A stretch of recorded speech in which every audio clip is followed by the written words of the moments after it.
to do is getting the GPT agent to actually behave the way we expect it to. So I was updating Email Marketer Pro, and as you can see, I'm asking it to give me like actual data. And then so I told it, don't tell me this like company name in brackets. I don't know if you can see that.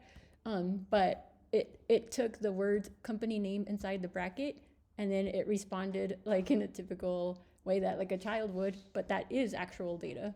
See, so it is using actual data. I think that's hilarious, but these are like some of the learning points that I'm really using my computer science background in. So then now I know, and my Python knowledge, right? So now I know that my actual prompt has to be something like data.iloc company name, because I know that that's what is in the CSV. So if I look at my CSV, right, like I have to say something like website. So I'm going to give this a whirl and see if this is more understandable per this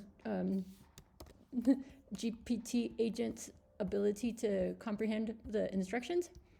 So let's try it out.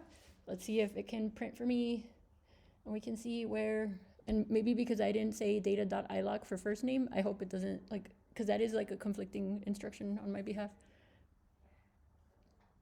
Let's find out. And yeah, like this has been interesting because I have noticed like some of my GPT agents have been getting wiped off.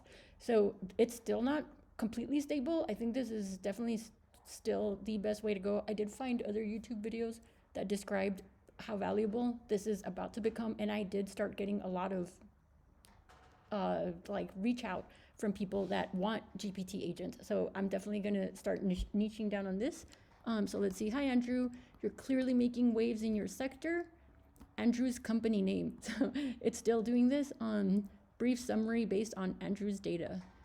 So I'm not sure why it's doing this now, because it had understood prior that it needs to put like its information there, right? So anyway, so just sharing some of the stuff that I'm encountering. Actually, I think all I have to do is just give it the example of the row. So this video is pretty long already, but this is how I've been debugging like my own ability to prompt engineer my own GPTs. I am very convinced that if I did not know data science and Python and algorithms, this would be incredibly frustrating and tricky. So so then I'm going to tell it exactly what to put in there. So I'm going to say an example for row 1. So I'm going to take, what is his name? And all of this information is publicly available. Like, I hope nobody thinks that I'm like displaying people's information. This is all stuff you can find on the web. I just happen to have it. So then I'm going to tell it like exactly what this should look like. Right, so this is the person's website, and then let's try their business name. No, I just saw it. Genesis Therapeutics. All right, so I'm gonna give it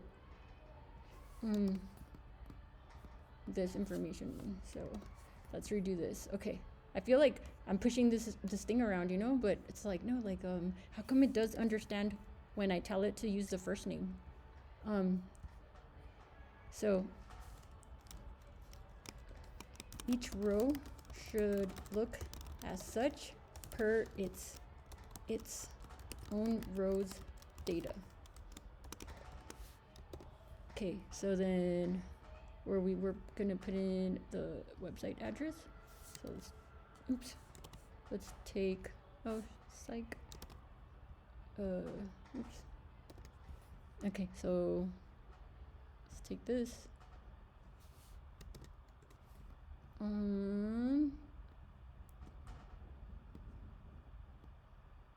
So then so I'm going to tell it very specifically that this is Genesis Therapeutics. This is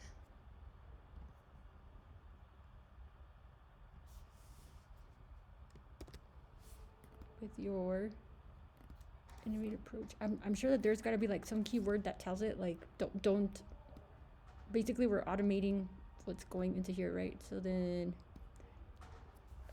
there should have been okay, and then what was this person's name?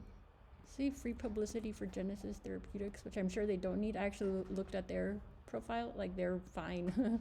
I'm still gonna send it because you never know, you know? So Evan, so we're gonna say hi, Evan.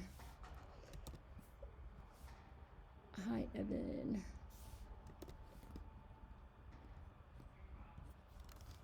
This is row 2. See how the strings are formatted already. Can you please do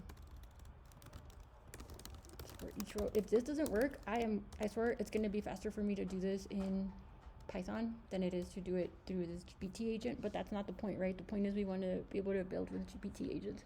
So I already know I can do this with Python. I would basically just like use an LLM, or actually I probably should just be using the LLM itself. So I would just probably like cut and paste, right? So I would take the repeatable parts of this code and put those into like a function that just appends a string, and then I would take the place where like that one row, I guess I would apply that to an LLM. I would apply that row's data to an LLM. And I am encountering like a lot of these analyzation errors, and I don't know if that's because I'm like using it too much, or there's like so many people using it. If there is a greater limit. It says something like 30 questions per hour or something, or every 4 hours or something like that. I'm pretty sure I'm far beyond that, but let's see if this works. If this doesn't work, I might just bite the bullet and yeah, just like automate this with Python. But I would rather not. But I do need to get these out. Well, I don't want to. Oh look, okay, so he got Christine right. Ooh, we got it. Okay, we finally. Yay. Okay, it's saying I'm impressed with Chief Executive Officer.